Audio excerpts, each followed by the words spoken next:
Good afternoon, guys. Dr. Ken Norberg here again. It's been a long time since I've talked to you last. And during that time, I've been itching to put together another YouTube seminar like today. And you know, the reason is that during the since 2018, things started happening in our deer country where us Nordbergs have been hunting for a long, long time, over 30 years. And during most of that 30 years, we were enjoying the best buck hunting of our lives. It's been really good there. But we've learned a lot since then about the relationship between wolves and deer and the relationship of wolves, deer, and us. Us three things together. It isn't just the wolves that are affecting our deer. Well, there's unusually warm temperatures in November like we've been having in the last decade or so. That's having an effect too, but it's the relationships between you and your deer and you and those wolves. Now, if you don't have wolves, well, you know, you say, well, I don't have to worry about that, but you know, they're introducing wolves in more and more places in the United States now. That seems to be the big deal now. You kind of have wolves in a wilderness area. And it will probably go on for a long time. But we've learned a lot about how it affects deer hunting. I don't think there's any place in North America where more has been done to learn about how improper management of wolves affects our deer and our hunting. And we've learned a lot from that, especially since the year of 2018 when we kind of hit the tipping point, when all of a sudden there was just too many wolves, hardly any deer. It was just becoming impossible to find good deer hunting up there. But we still, you know, since then we've taken 9 bucks, which isn't too bad for that period of time. 2 of them were yearlings taken by grandkids, but otherwise, but we had years like in 2018 we got no deer, and then this past year we have no deer.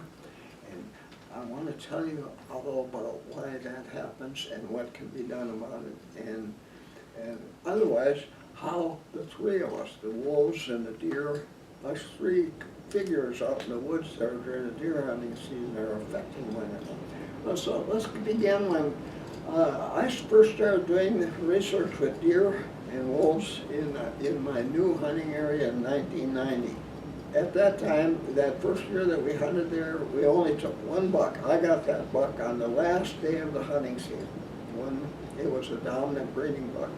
That was an eventful day, but the point is, when we moved in there, we thought we were hotshot tree stand hunters. You know, oh boy, this is going to be easy. These deer just don't know anything about tree stand hunting, so we were going to really enjoy really good hunting there. And our scouting proved that, boy, there are a lot of deer around here, including some really big bucks. And that first year, we almost got skunked. And then I started thinking, well, maybe it's because of the wolves. But wolves don't sit in trees and things like that. But boy, it took about 6 years, actually, before I personally started seeing wolves a lot. And I can attribute it to the fact that it took that long for those wolves to decide I was okay, that they didn't have to worry about me. The thing about wolves is, normally they're really secretive animals, except for their howling, you know, and they howl and you see their tracks, you know there's wolves in your hunting area. But you can hunt there for 30 years. You can go walk in there every day for a whole year and never see a wolf. And even if there's a 12-member wolf pack in your area, which we had, that first year we moved into the area, there was a 12 adult wolf-sized pack. They had 2 pups. Well, and the first time I saw that pack, that big bunch of wolves filing past me in the dark, silent, and snow on the ground, and I got in my tree stand early that morning, and before first light, it was just starting to get light. All of a sudden, here they came, come by only about 20 yards away along the edge of a stream, a frozen stream. And they just kept going by, single file, and they were huge. They were as big as a yearling doe. And our yearling does are 120 pounds on the average in that, about that size. And they were that size. And holy cow, what an impressive thing. And I'll tell you, the hair was standing up on the back of my neck when I saw them going by. And then at the end of the line, there was these two pups. And they were running every which way and poking their noses into deer tracks. And all excited about what they were smelling. Those wolves were just going by, looking straight ahead, acting like there isn't anything going on around here. We're heading off over into this area in a 100 square mile hunting area. This big pack owned the area that big, and any other wolves that dared to invade that area was run out of there or even killed if necessary. So they own this 100 square miles. That might sound like a huge area, and it is sort of, but like it'd be 10 miles by 10 miles, that's 100 square miles.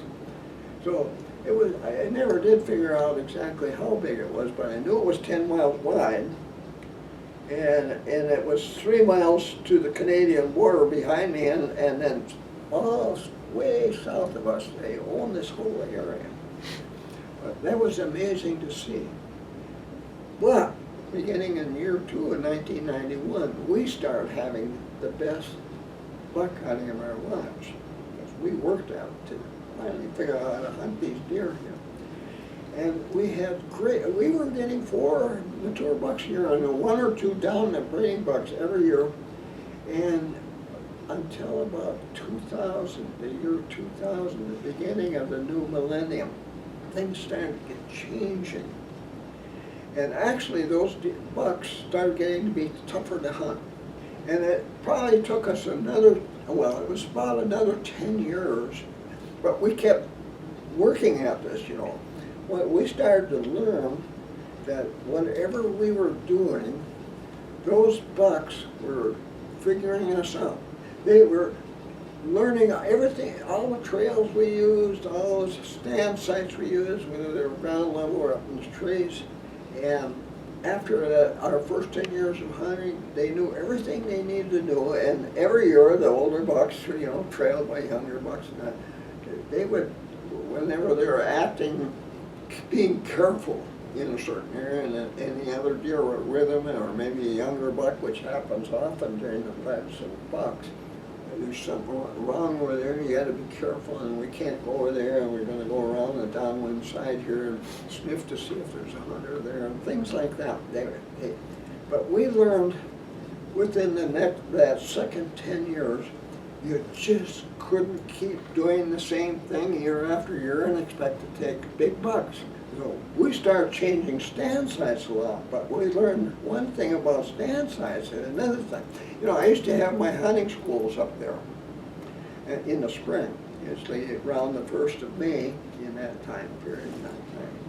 We spent some days in the woods every year, 2 days in the woods in my hunting area, where I could show people things that I wanted them to learn about hunting and about the deer and about bucks and that kind of thing to improve their hunting success.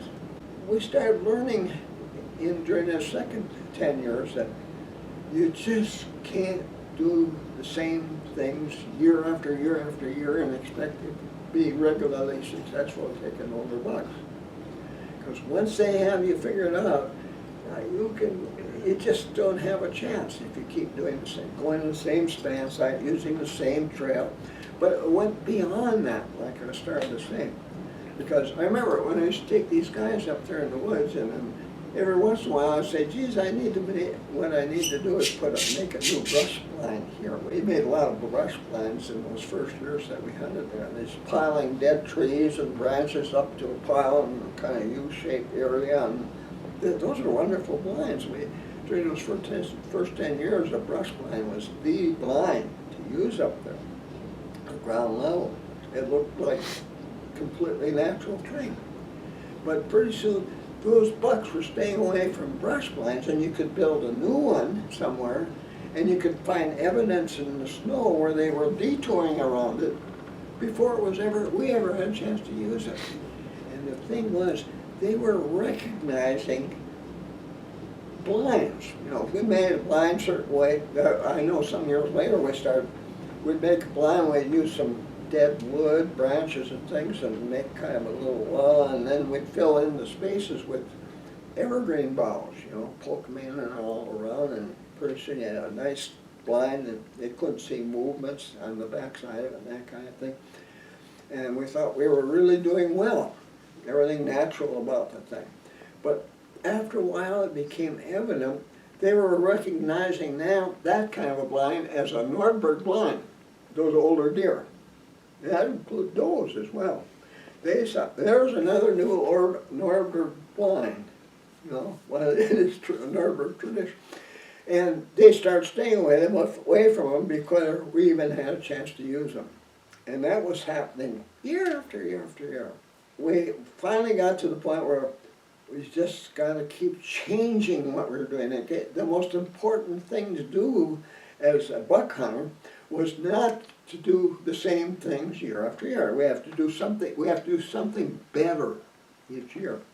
And so that's what we did. We started going to natural blinds.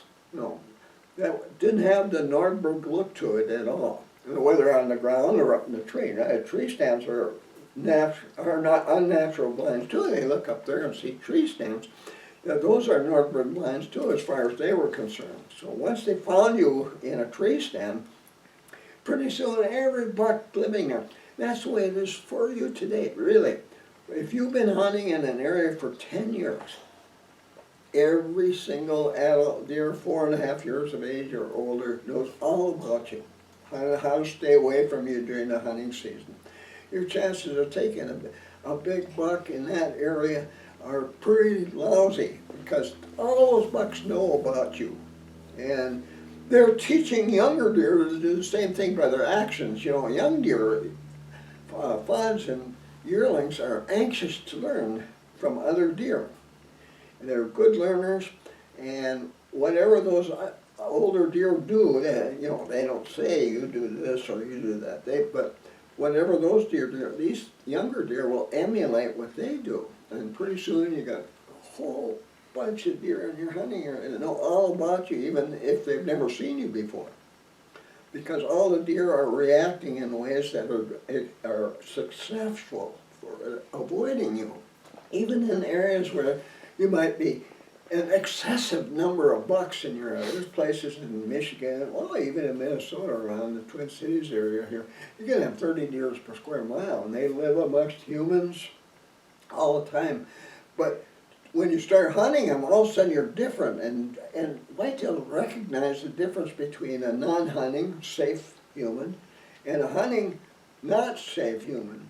There's all these differences. But here we were up in this hunting area. We decided to travel 265 miles to get up there, and then go up there and hunt for 2 weeks. We've had this nice big hunting area where all the bucks knew all about us. So, but we kept on taking mature bucks right up until about 2018, 4 of them a year, and sometimes as many as 2 of them would be dominant breeding bucks, the biggest bucks in a square mile, every year. Just couldn't imagine better hunting than what we were having. But that started to change because of the wolves. And it changed because of the wolves. Our wolves were given the protection of the Endangered Species Act in 1976. The reason is that during maybe 5, 6 of the previous years, Minnesota trappers up there was plenty of demand for wolf pelts, so they were trapping wolves, and they were taking around 700 wolves a year because there was that many wolves up there at that time.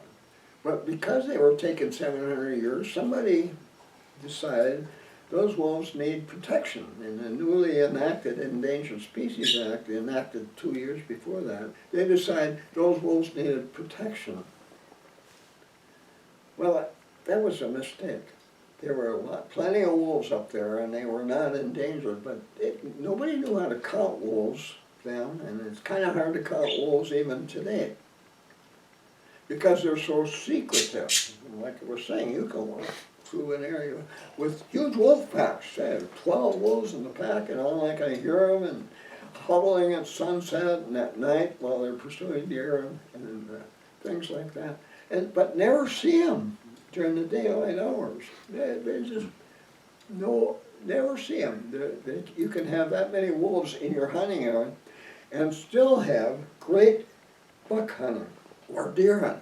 But when our wolves have been protected nearly a half century there, and they're still under the protection of the Endangered Species Act today. And finally, they got to be so numerous that they overwhelmed their venison supply. And those deer numbers got to be lower and lower and lower and lower. And what nobody knew was going to happen because of that started happening beginning about the year 2000. Our wolves were already showing problems that were developing because they weren't getting enough to eat. The deer numbers were down to about, well, they went from around the year 2000, I think we had 8 per square mile, and shortly after that only 6 per square mile.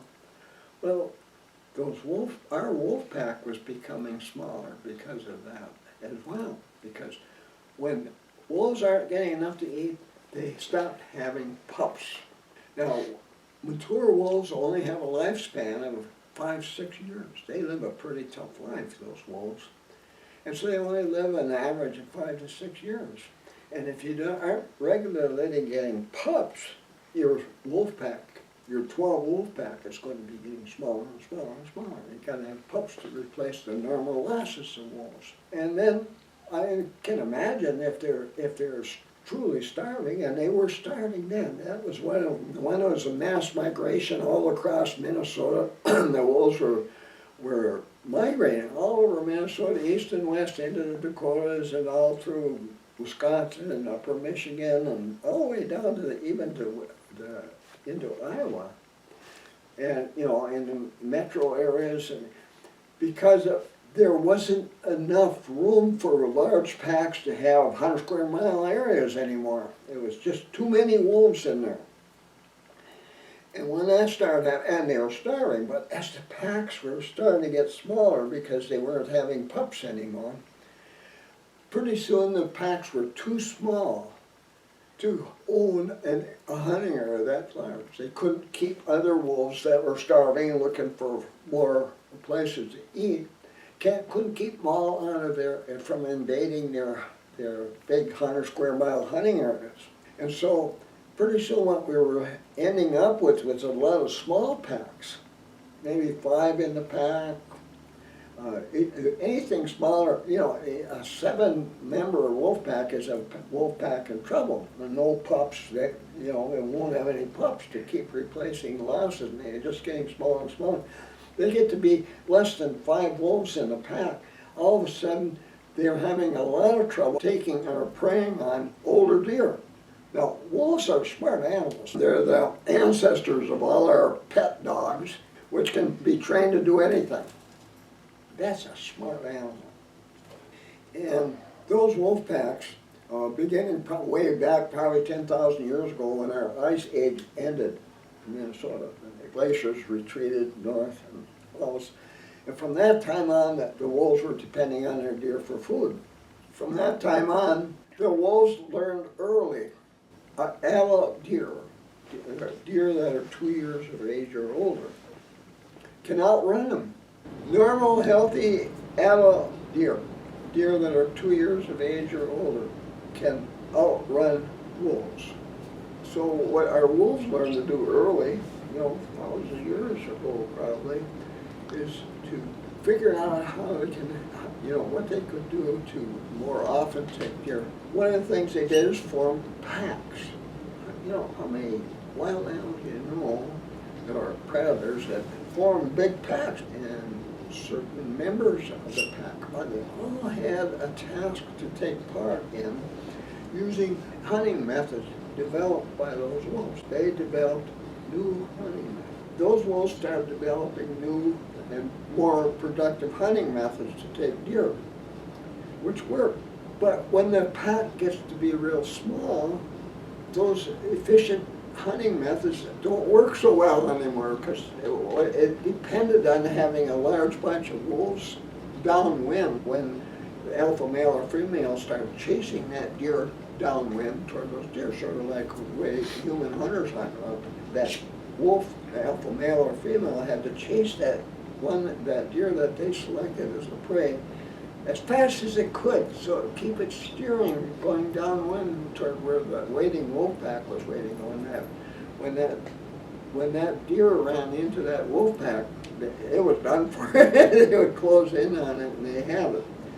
Well, that was one of their common ways of more efficiently taking deer. But when they get to be a small wolf pack, it doesn't work. They don't have enough laying in wait downwind when that alpha male or female chases deer to them. So more of those deer would escape. And when wolves just chase deer from the moment they see them, begin pursuit right away, and away they go. They only are successful on that 1 out of 5 times, if that. Probably not even that well when the pack is small, because they can't trade chasing this deer and keep trying to run it as fast as they can until it finally wears out. And they just can't do that. They can't keep at it very long, and so all of a sudden, what's happened, and it happened in our hunting area, when the wolf packs got to be really small, like a 3-wolf pack, they couldn't take adult deer anymore. But they were still hell on wheels when it came to killing and eating fawns. Very efficient at taking fawns. Like 3 years ago, we actually had in our area, we had 9 fawns left over in November. That was an unusual year. And because of what our does were doing in response to all the heavy hunting pressure they were getting from wolves, they just changed their habits completely, and it was really successful. Last year, by November 1st, of course, deer numbers were down to 3 per square mile. There was only 3 fawns left in a 10 square mile area that we know of, and at the 1st of November. Those wolves that were in that area last year were really hard on the fawns again. And how do you get increase in deer numbers if you keep eating all the fawns? You just can't get an increase in deer numbers, and so they're stuck with this, because of their fawn deprivation going on. That's when things really start happening. But I kind of got ahead of myself here a little bit. The main thing is this: during the first 28 years that we've hunted in this one area, with bucks, older bucks, really knowing all about us. They got to the point where even us, who have been really good at taking older bucks before that time, even us had to start doing things differently every single year in order to keep taking older bucks down. It wasn't the wolf's fault that we were having a harder time getting them out. It was our fault. Now, when we finally got to 2018, then things were at our worst. We were down to 3 deer per square mile and a 3-wolf pack. That pack was that small at that point. And that following winter, they didn't make it through the winter. They died for lack of food. They died of starvation. Then the next year we had another pack come in, and this was 5 wolves. And the same thing happened to them. And when we've photographed them chasing things,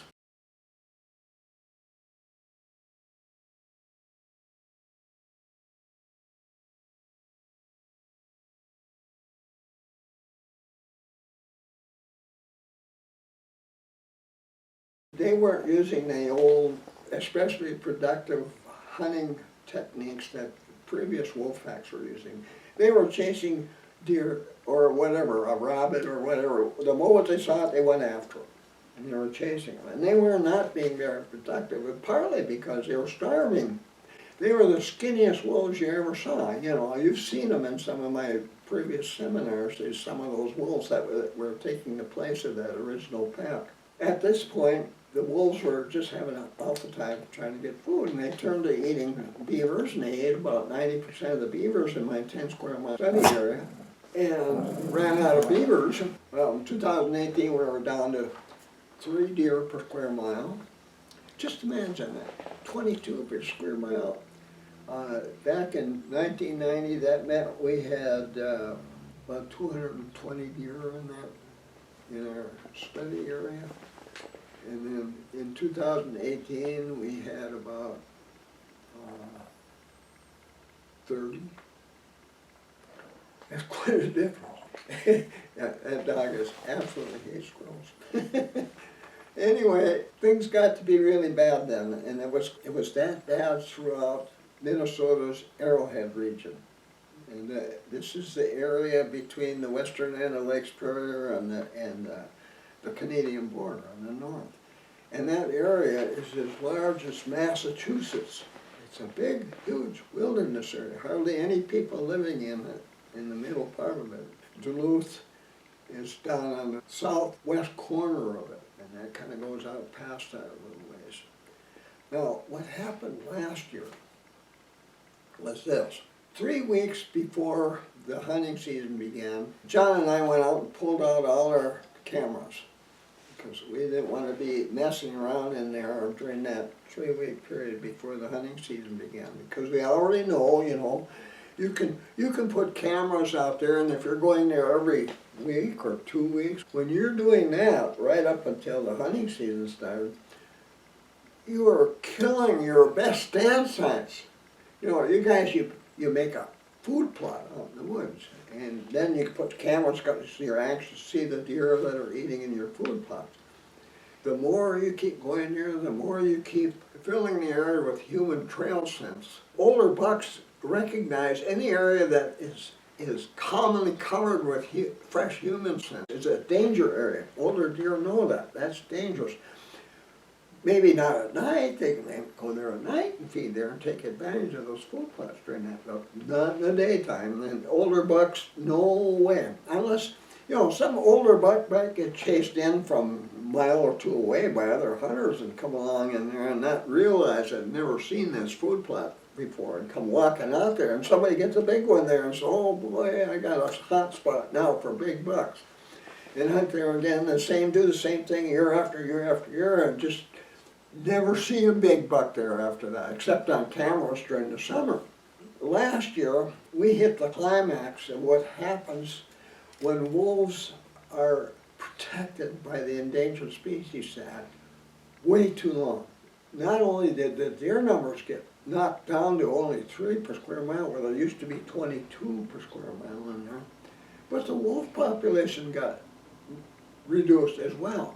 But the overall population hadn't been changed that much, but because what we were ending up with was a lot of small wolf packs, and they can't own a big area. They can't be chasing other wolves out of there, because 3 wolves just can't own a place like that without other wolves invading their hunting areas. And so that started happening.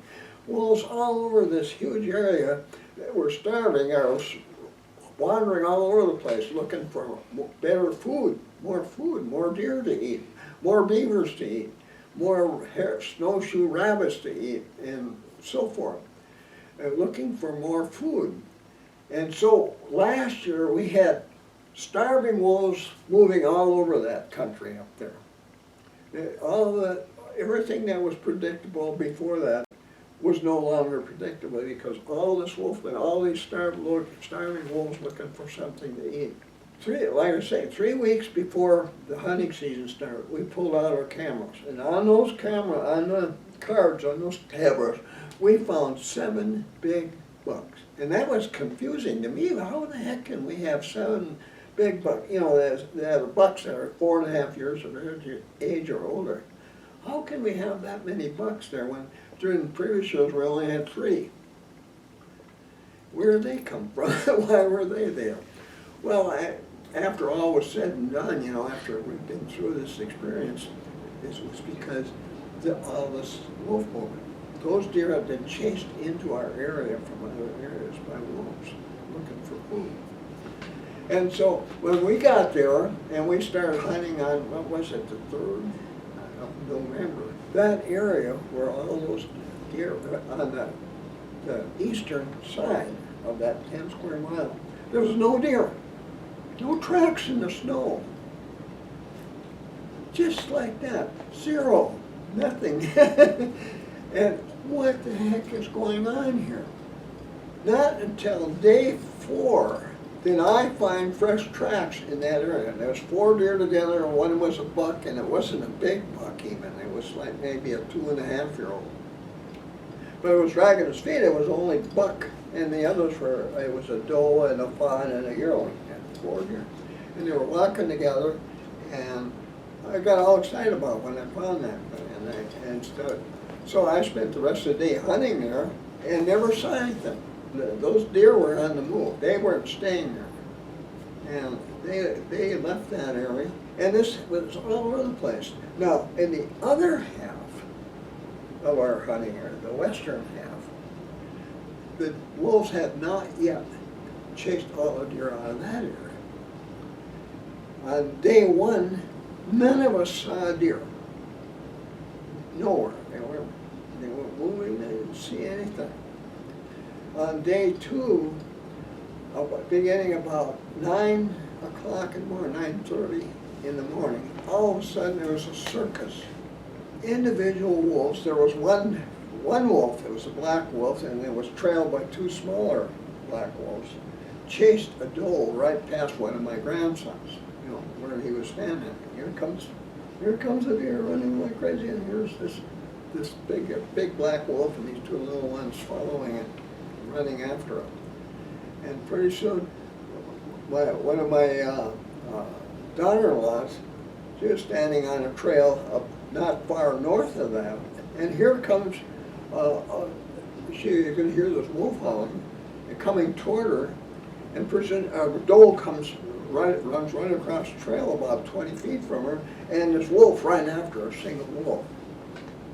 And then shortly after that, my son Dave, he was in a tree stand about 200 yards south of that, saw this wolf sneaking through the woods. It was stalking something. He took a shot into a tree way over his head to chase it away, and it ran away. Well, that wasn't the end of it. My sons and grandsons, we're seeing deer being chased by single wolves in there, every which way.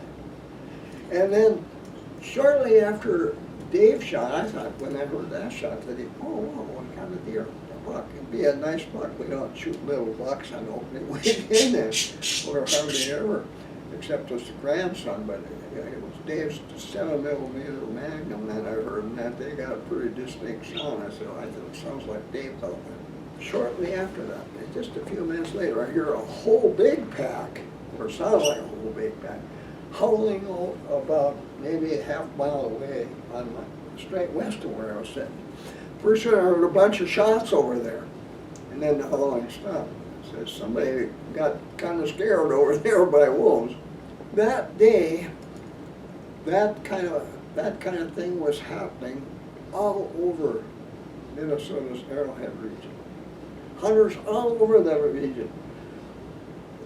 They ended, most hunters, every hunter we talked to, and everybody, I talked to quite a few of them because I was so anxious to find out what the heck is going on here. I spent most of my hunting season that year trying to figure out what was happening, where the deer were that we seen that before the hunting season started, things like that. Well, we finally found out some of them, at least, have gone to their normal wintering area, about 6 miles straight west of where we hunt. And so some of them have gone there and have left our hunting area because of these darn wolves, wandering all over. What had happened, our wolves are so hungry that they gave up being secretive. They gave up not taking a chance being close to a human. They were so hungry that they were competing with us directly for taking deer. Now, our wolves, early during the years that we hunted there, had taught us that they understood what a shot by one of us Nordbergs meant. It meant a gut pile. And they got so that within an hour, they would find those gut piles and clean them up, just like that quick. And I suppose they knew if they didn't do that, the ravens and eagles and whatnot, foxes maybe, would clean it up before they got there. So they made it, gee, hear a gunshot, they head over that area pretty fast. got so that we didn't dare leave a deer we shot, a buck we shot in the woods, in one spot very long without getting help to drag it out, get it out of there soon before those wolves got there and found it, because they would clean it up in big packs back in the early days. They could clean that up in 20 minutes, the whole carcass. Wolves finally figured out that wherever those humans hunted, whether on the ground or up in a tree, they were close to deer. And somehow those humans figured out where the deer are, and that's where they hunted. And I think that day, some of those wolves that were wolves that had lived in that area quite a while were thinking, a good place to find deer is wherever the humans are hunting, and they were really ganging up on hunters in our western half of our hunting area and chasing deer out of it. And the next day there was no deer anywhere. They were all gone. And we hunted everywhere. We hunted, scouted, we couldn't find a single fresh track after that. And that, my friends, is what happens in an area where you have wolves that are not being properly managed. Now, our DNR tried to start managing properly back in 2012. And that first year, I don't know, about 400 wolves had been shot or trapped. Trappers were able to trap wolves again, and deer hunters were able to hunt wolves during deer seasons back then. And so quite a few were taken. And in 2013, a great number of wolves were taken again, and not as many. And then again in 2014, and at that point, these humane groups that didn't want to see any more wolves being killed in our Arrowhead region went to court and convinced the judge that all those wolves should be put back on the Endangered Species Act protection, which was just the wrong thing to do. It was the wrong thing to do then, but they've been able to manage that ever since. They did it again in 2017, and then in 2021, after our wolves have been taken off the Endangered Species Act list the year before. They got them right back on it, protection. So what that did to our wolves, it got them to the point where they were starving because there wasn't enough to eat for any of them anymore. And it got so bad by the year 2023 that this is what happened. The wolves everywhere throughout that whole big region were desperate for food, and they were competing with us during daylight hours of all things for deer, and really goofing up our hunting all over the area. Well, maybe that's our success at taking deer under those circumstances isn't that important to a lot of people, but it shows what happens. You know, our wolves have never been protected before until 1976. After that, they've been protected ever since, except for those 3 years that the DNR were doing the right thing, reducing wolf numbers, because there wasn't enough deer for them to eat anymore in that area. They were starving. The wolves especially have to be carefully managed. You can have wolves and still have really terrific buck hunting, any kind of deer hunting, but you can't, if you're having trouble and the wolves are managed, it isn't the wolf fault. It's your fault. You're doing the same thing over and over, year after year after year, and you should expect that. Wolves are smart. Whitetails are smart too, especially the ones that have survived 4 or more hunting seasons. Boy, those are smart deer. So you can't expect to outsmart those deer if you keep doing the same thing year after year. That's the way it is. So wolves can't be blamed for everything. But when they get to the point where they are in Minnesota's Arrowhead region, one of the problems with that area is the largest, a good wilderness area for raising wolves, and within it lives the largest population of gray wolves in the United States except in Alaska. And people who want to protect wolves, it's okay to protect wolves, but it's not okay to protect them until they're starving to death. That's not right. That's not being humane to wolves. What's humane about causing thousands of them to die from starvation? That's not humane. So you gotta, in order to keep that from happening, you have to keep the wolf population under control. And so you can have wolves just fine, and they won't even bother hunters as long as they're getting enough to eat. But when they get to the point where they're really starving to death, then there are going to be a lot of problems for not only hunters, but people who live in the area. Their pets are being eaten, puppies or dogs and cats and things, and people who raise farm animals, you know, they're having big problem up in that country. There are few that do that because the wolves are really taking their animals as well.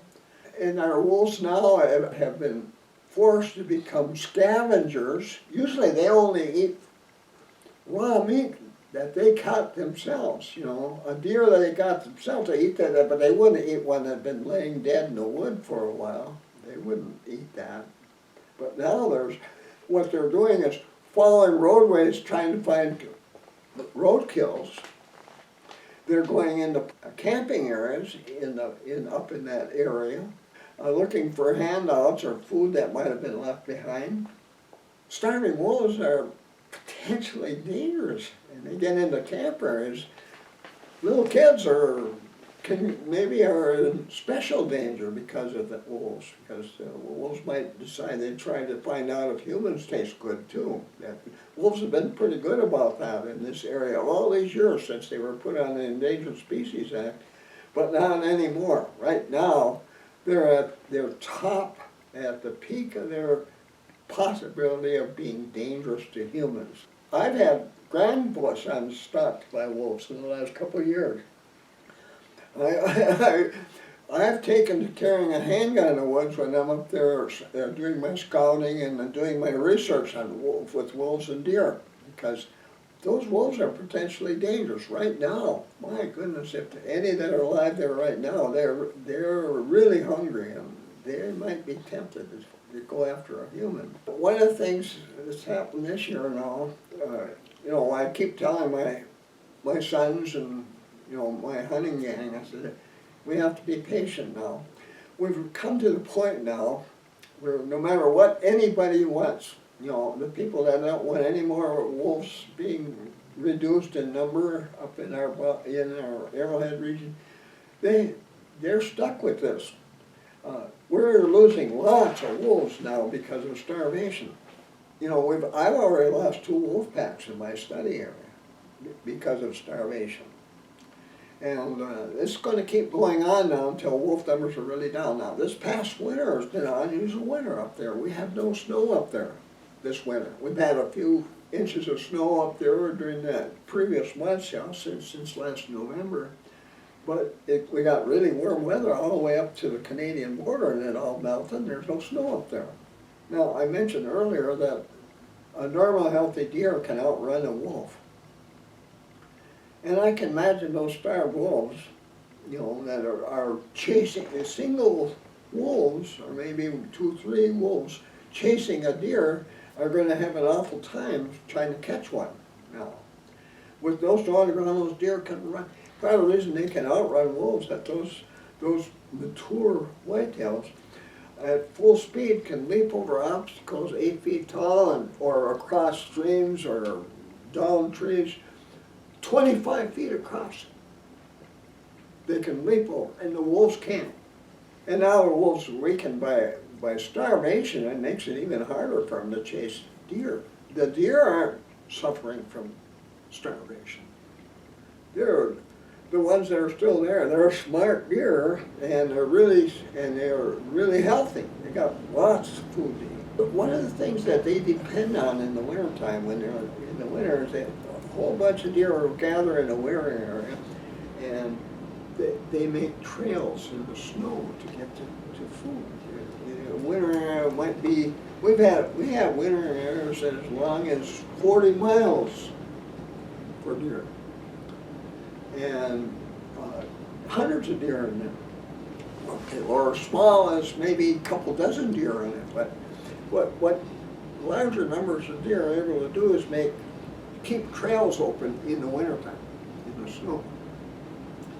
And which enables them, when a wolf pack invades, enables them to run full speed. They're not slowed by the deep snow because they got trails that they can run on. They can run a maze all over the wintering area and outrun the wolves. And wolves finally have to give up. Unless it gets moist, the upper layer of the snow gets frozen, which sometimes happens, and then the wolf can run on top, and boy, do they have the advantage then. They can kill a lot of deer in the winter area. But anyway, so that's important. That's one of the reasons deer in this north country always migrate to wintering areas.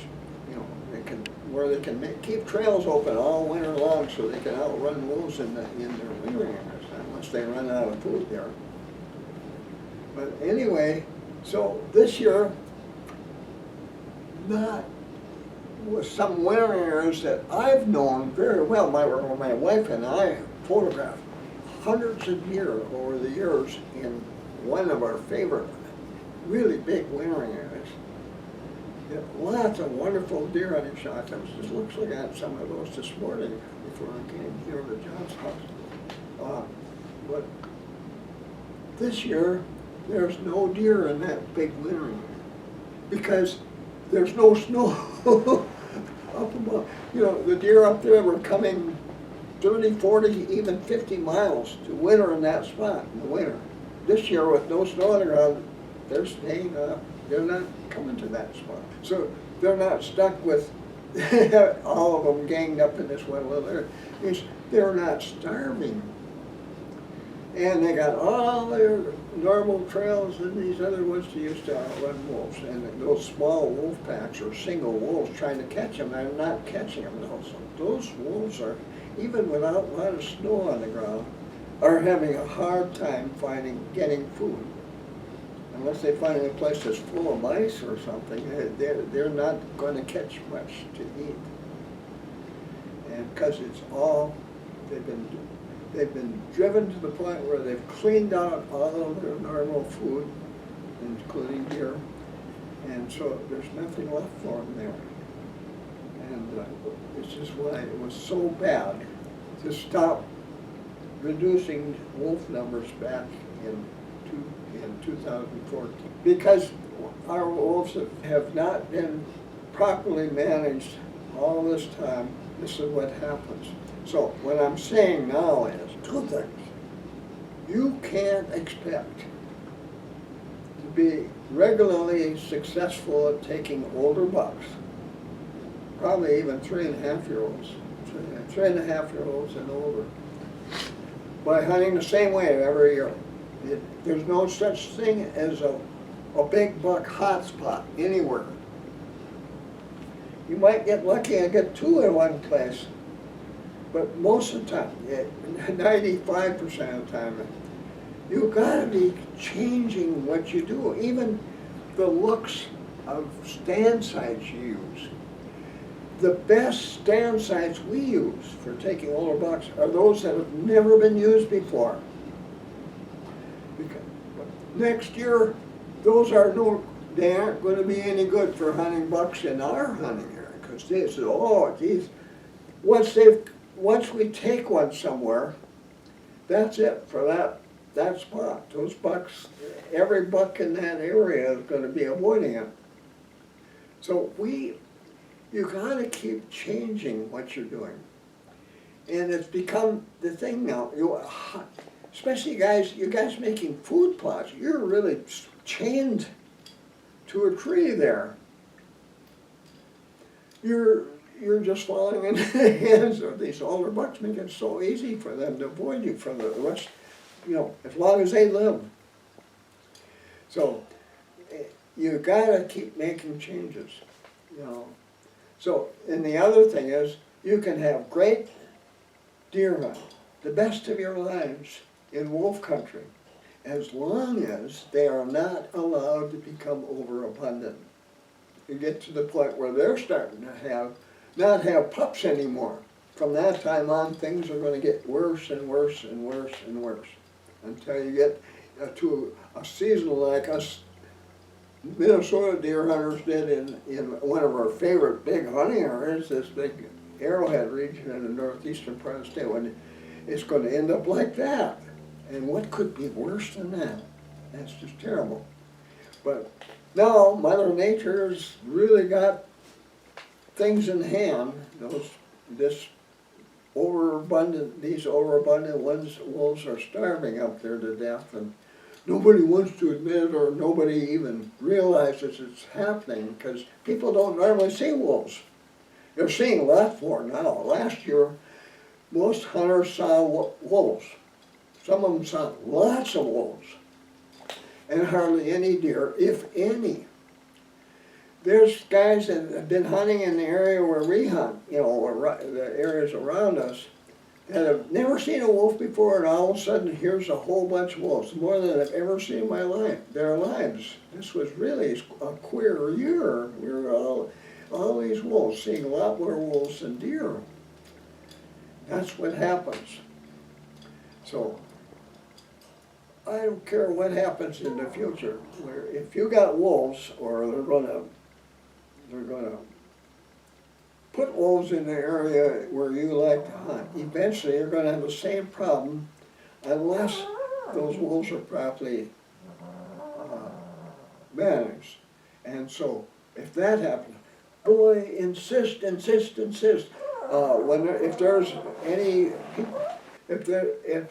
there are people going to court to try to protect your wolves from being reduced, go to those court hearings, get good attorneys. What I'm suggesting, in the future, because we're going to have problems with wolves all this time, and we're having problems with chronic wasting disease. What we need, I think, is a concentrated, really huge effort to eliminate those problems. I'm suggesting in every state, anybody that buys a deer license should not complain if they had to pay a surcharge, like say $10 or even $20, to fund what was needed to win court cases, what was needed to learn how to get rid of chronic wasting disease, all these kind of things. Those deer need your protection. And even the wolves need your protection, up to a point.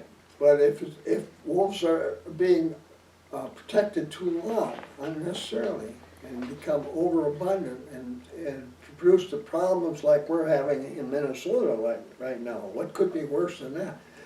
We got to be able to fight back and stop these kind of things from happening. And so I think we should expect from now on in the future to have to pay extra to be able to do that.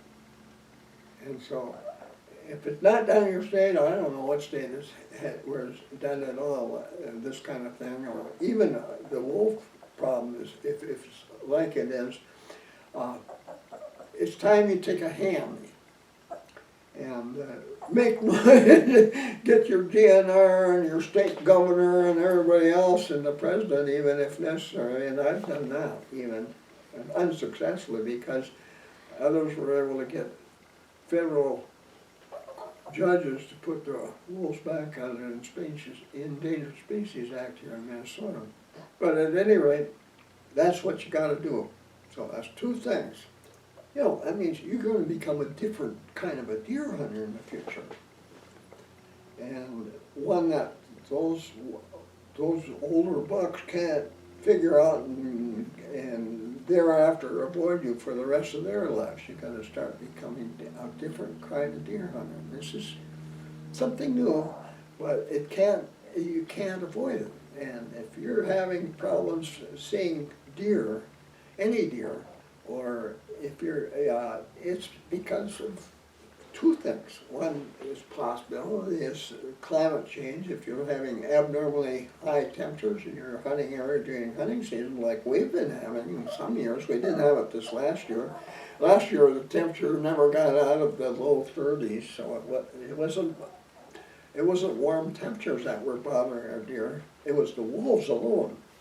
But on years like that, you can have normal deer doing normal things in normal areas. You know, they aren't going to be laying in shady areas all day long when temperatures are high. In our area, when it gets above 50 degrees, our deer with winter fur that keeps them warm when it's long periods of 40 below zero in the winter.